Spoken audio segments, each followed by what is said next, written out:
satu kapal tanker terbakar, lalu satu lagi. Kemudian, jalur minyak paling penting di dunia mulai sepi. Kapal berhenti bergerak, radar memantau setiap titik di laut. Drone berterbangan di langit teluk. Semua mata kini tertuju pada satu tempat, Selat Hormuz. Sebuah jalur laut sempit, namun hampir 1/5 minyak dunia melewati jalur ini setiap hari. Dan sekarang, jalur ini berada di tengah konflik besar. Di satu sisi, Iran. Di sisi lain, Israel dan sekutunya. Pertanyaannya bukan lagi apakah konflik ini berbahaya. Pertanyaannya jauh lebih menegangkan. Apakah dunia sedang menuju krisis energi atau perang yang jauh lebih besar?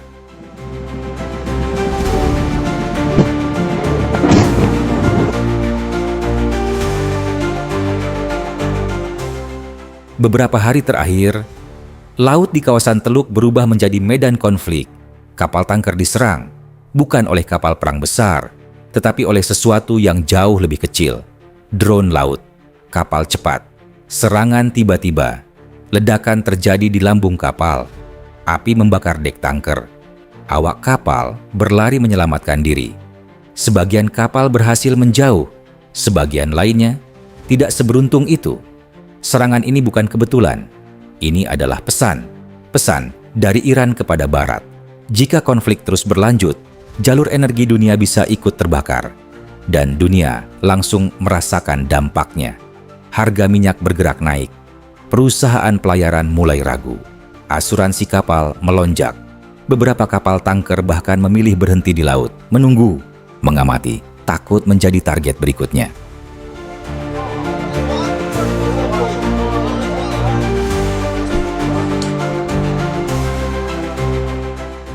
Untuk memahami situasi ini, kita harus memahami satu hal. Selat Hormuz bukan sekadar jalur laut. Ini adalah urat nadi energi dunia. Sekitar 20% minyak global melewati jalur ini setiap hari. Jika jalur ini terganggu, pasar energi global langsung bereaksi. Itulah sebabnya setiap konflik di kawasan ini selalu membuat dunia tegang. Dan Iran tahu persis posisi strategis ini. Negara itu menguasai sebagian besar garis pantai di sekitar selat. Artinya, mereka berada tepat di pintu masuk jalur minyak dunia.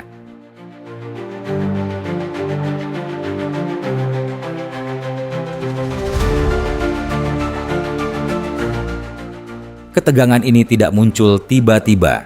Semuanya meningkat setelah operasi militer besar pada akhir Februari. Serangan udara dilakukan terhadap berbagai target di Iran. Banyak pihak mengaitkannya dengan operasi yang melibatkan Israel dan dukungan Barat. Bagi Iran, itu adalah serangan langsung terhadap wilayah mereka. Dan dalam geopolitik Timur Tengah, serangan seperti ini jarang dibiarkan tanpa balasan. Respons pun datang, cepat, keras, rudal diluncurkan, drone dikirim, operasi siber dimulai. Konflik berubah dari ketegangan diplomatik menjadi konfrontasi militer terbuka.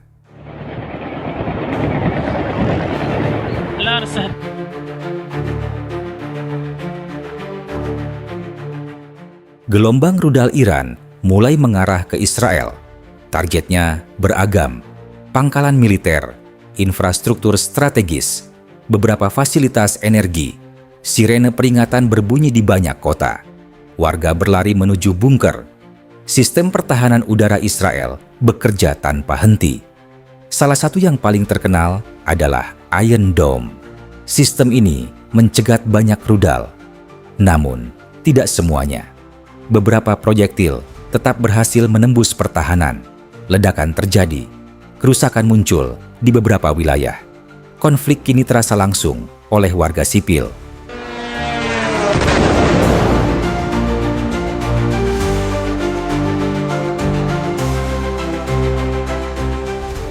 Israel kemudian meningkatkan serangan balasan.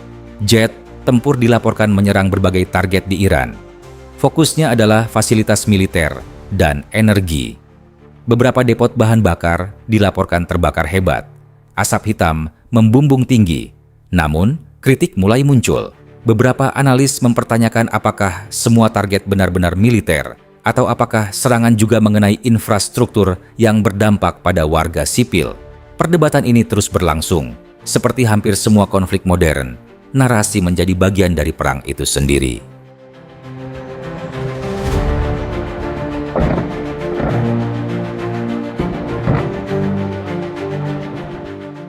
Di darat, Israel memiliki keunggulan teknologi, namun di laut, situasinya berbeda. Iran memiliki strategi asimetris, bukan armada besar, tetapi banyak ancaman kecil, drone laut, rudal pantai, kapal cepat bersenjata. Strateginya bukan menghancurkan armada barat, tetapi membuat laut terlalu berbahaya untuk dilewati. Dan jika kapal tanker berhenti bergerak, dunia akan merasakan tekanan ekonomi dengan cepat.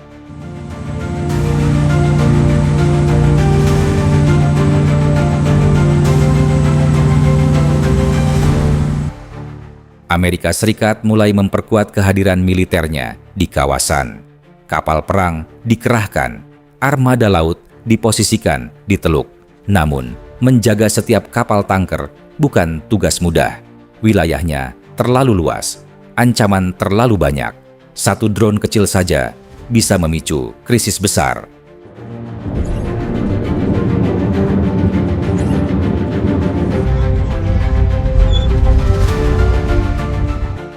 Banyak analis kini mengajukan pertanyaan yang lebih besar. Bagaimana jika konflik ini meluas? Timur Tengah penuh dengan aliansi militer yang rumit. Jika satu pihak memperluas operasi, pihak lain bisa ikut masuk. Dan sejarah kawasan ini menunjukkan satu hal. Eskalasi sering terjadi lebih cepat dari yang diperkirakan.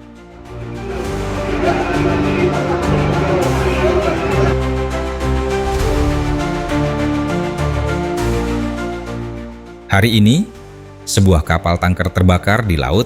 Besok, mungkin lebih banyak lagi. Konflik Iran dan Israel kini tidak hanya soal rudal. Ini tentang jalur energi dunia, tentang kekuatan geopolitik, dan tentang siapa yang mengendalikan salah satu jalur laut paling penting di planet ini. Selat Hormuz kini berada di pusat badai, dan dunia sedang menonton dengan cemas.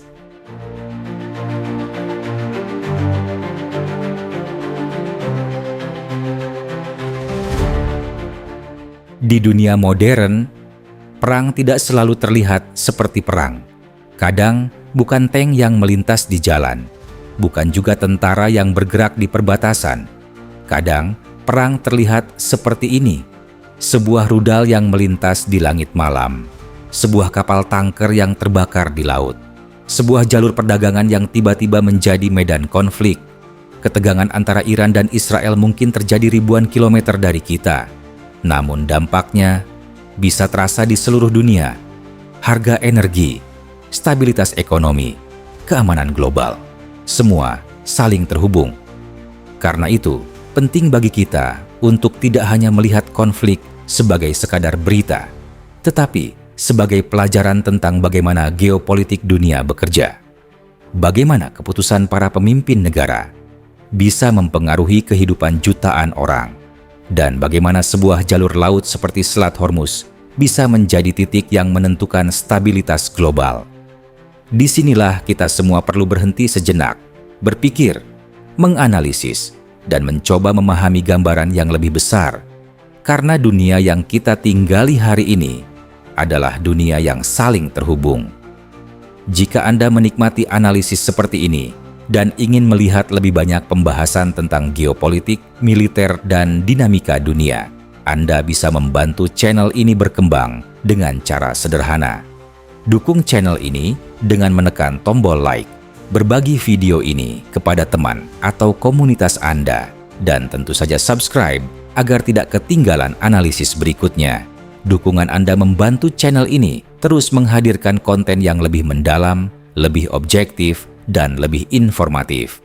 Dan satu hal penting, video ini dibuat untuk tujuan edukasi dan analisis geopolitik. Informasi dalam video ini disusun dari berbagai sumber berita dan analisis yang tersedia untuk publik. Channel ini tidak mendukung kekerasan, tidak memihak konflik, dan tidak bermaksud menyebarkan kebencian terhadap negara atau kelompok manapun. Tujuan utama video ini adalah membantu penonton memahami dinamika dunia secara lebih luas dan kritis. Karena pada akhirnya, memahami dunia adalah langkah pertama untuk tidak terjebak dalam narasi yang sempit. Terima kasih sudah menonton, dan sampai bertemu di analisis berikutnya.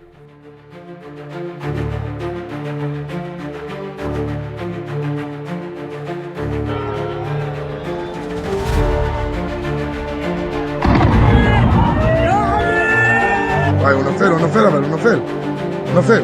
Wow, desfila. Dale,